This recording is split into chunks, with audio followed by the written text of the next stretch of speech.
The person on the reel is constantly letting line out so that all the line is stored up in the air. Once you've done that, then the rig is either ready to set or ready to pack. We're just coming to the 2-litre milk bottle now, so the fish should be in any minute.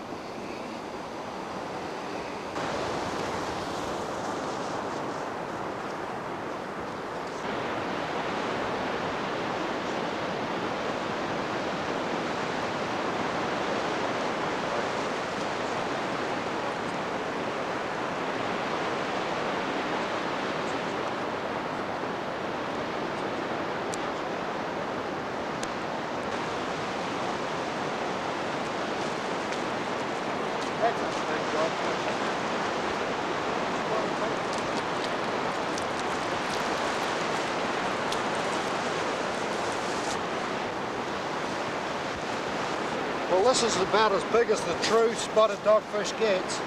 It's a huge one, and you can tell it's the edible type of dogfish by the spots on the back. And if I can just have a look under here, it's actually got no teeth, just bony plates. Pretty lively critter. I think we might let him go. That's actually the true lemonfish. That's the one that used to taste beautiful in fish and chips down the chippies.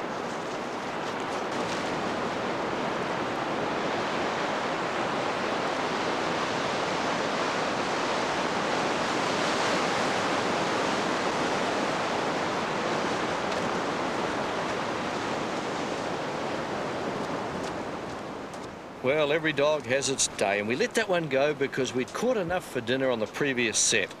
We had a mixture of gurnard, snapper and kahawai, proving that we'd been right on the bottom. And while some people were cleaning up the gear, other members of the crew cleaned the fish, washed them, got them ready for dinner.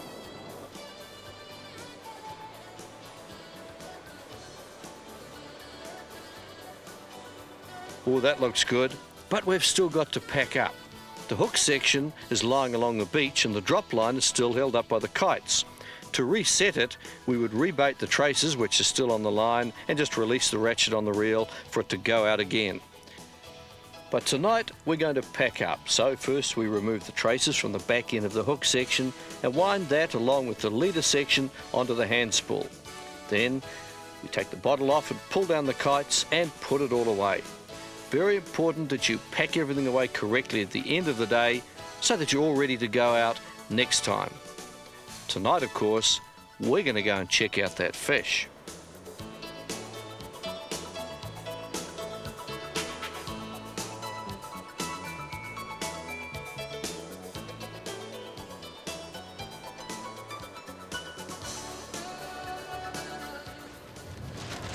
Okay, well, we've set one of the biggest of the dropper rigs, and now we're coming down and we're going to set one of the smallest.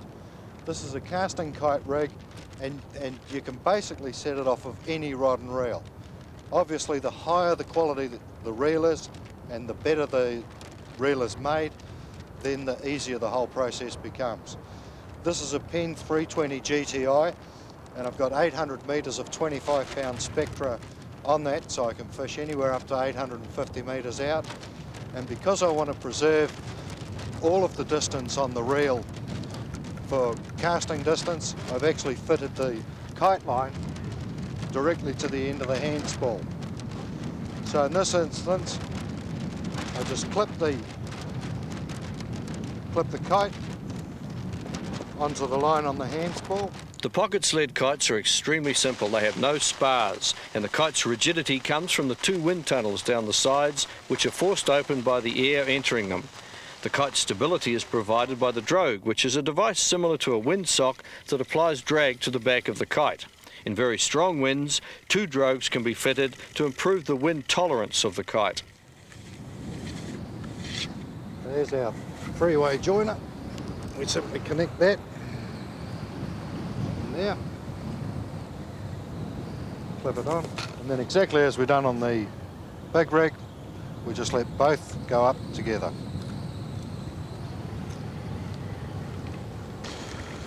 You'll notice we've got a level wind reel. That's extremely useful if you're using Spectra or any of the high quality super braids. Otherwise, when you're thumbing them, they're inclined to cut into your thumbs.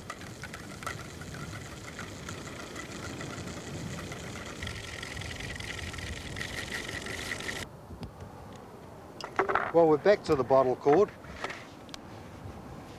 And I always like to have the lanyard pre-attached to the bottle. It makes it a hell of a lot easier than mucking around trying to tie it on at the beach. Now that we're at this point, we're ready to set. And if we were going to set a sand dropper rig, we would set exactly the same as we'd set on the big rig. Obviously, we'd set less hooks because we're only dealing with 25-pound lines here. However, if you're going to try trolling or one of the other techniques that are popular with casting kites, then you just unclip the line under the bottle and attach really whatever terminal tackle you desire. Some people have a 20-foot length of trace and they'll have a livey on the end of it. They'll tow that around, catching kahawai, kingfish, John Dory. Some people actually put burley in the bottle, and that acts as an added attractant for the livey that follows behind it. If you're doing trolling, it's also possible that once you've got the gear out over the water, you just stick the rod out of the window of the four-wheel drive and drive slowly up the beach and your bait will follow you, or you can walk up and down the beach and wherever you go, the bait will just follow you. The most popular use of the casting kites is for catching snapper over clear sandy bottom types. As with all kite fishing, balance between the line weight and the kite is critical. To ensure the maximum number of fishable days, 8 to 15 kg breaking strain mono is perfect for these kites. Most boat fishing reels are capable of holding the 500 metres or more of line, which is required to put the hooks out into the highly productive offshore zone. If you have less capacity than this, your daytime catches will be reduced if the water is clear. At night, on overcast days, or when the water is murky, productive fishing can be found as close as 200 metres. In light winds, just a wisp of lead is added, or unweighted baits are towed out. These will be close to the surface when the kite is moving and will slowly sink to the bottom when it stops. Some people experience difficulty when trying to fly the pocket sled casting kites, and there's several easy ways of overcoming flight problems with this kite. The most common cause of people having difficulty is that the kite will either spiral to the right or the left, or it'll have a bias to the right or left, or can possibly collapse from the front. All of those flaws come from one side of the bridle being too short. And as you can see, just a simple pull like that and it's collapsed the kite. The way of remedying it is to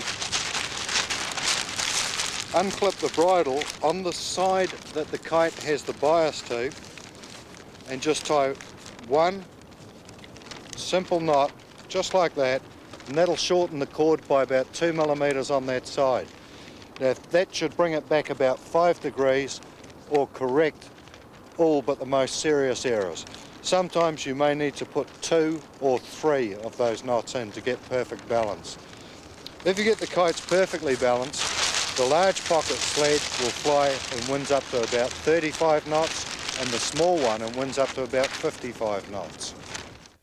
Besides being basically a downwind kite, the pocket sled casting kite provides the least pull of all the fishing kites featured in this video.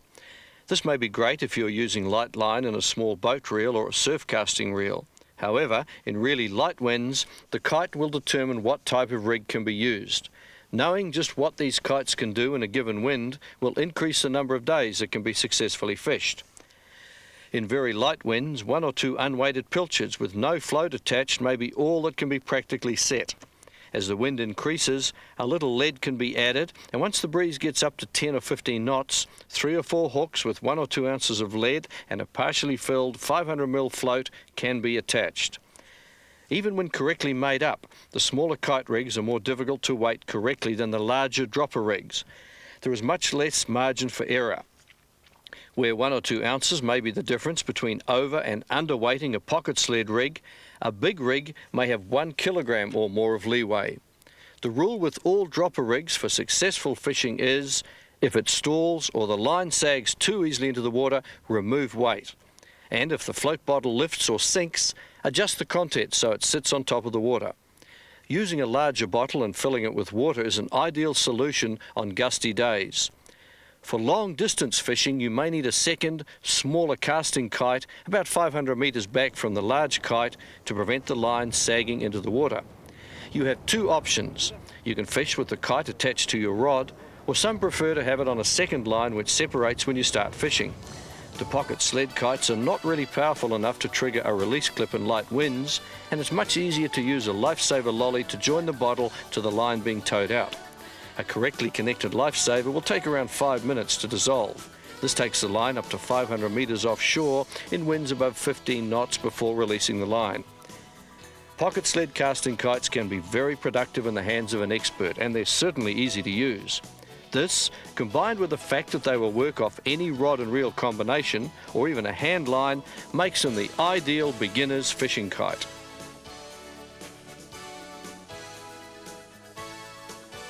The new Flexi Wing is the most advanced, versatile fishing kite in the world today.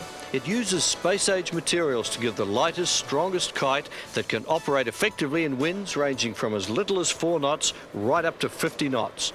Its innovative design allows you to fish the style you want. This is a Flexi Wing kite. This is the state-of-the-art mid-wind fishing kite that we make. It'll fish from about 4 knots through to 35 to 40, no trouble at all, and experienced fishers have had them flying in 60 knots of wind. They've got a little safety trace just attached to the keel, and that's so that if they go in the water, the safety trace breaks and they get pulled in by the nose. You'll also notice that everything flexes and bends, and that's to ensure that the kite is providing constant pull over a wide wind range. This makes it very much easier for the kite fisherman to keep his weighting right, because most kite fishing success depends on balance. This kite automatically adjusts itself to the wind strength. You hardly ever have to change the sand in the bottle or the weight on the line. Being midway between the super kite and the casting kite, this kite is best suited for 24 kg gear. It'll work on as little as 15 kg as long as you're always certain that you have the correct safety trace, but 20 to 30 kg would be the optimum range. The Flexi Wing kite can fish all of the methods the deluxe dropper rig can fish. It has an all-carbon fibre frame which is super light and strong. But what makes it really unique is the rubber band connections on the tips of the crossbars and on the keel. The flexibility provided by these rubber bands causes the wingspan to reduce in strong gusts and expand in light winds, thus providing a constant pull over a whole range of wind conditions.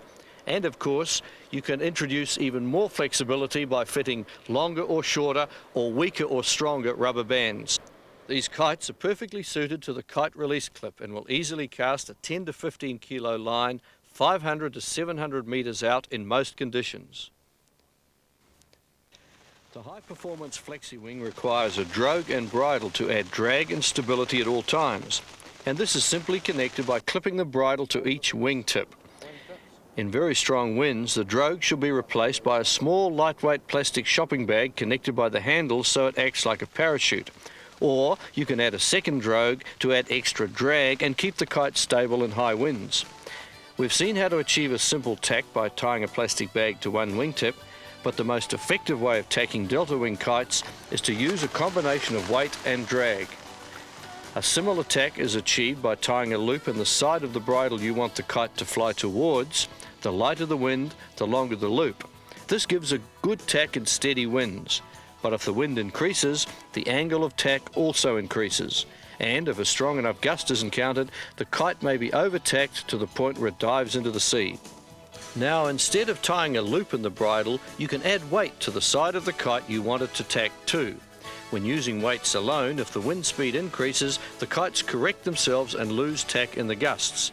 This is exactly the opposite of what occurs when applying drag for tacking. The ultimate tack in gusty or strong wind conditions is achieved by applying both weight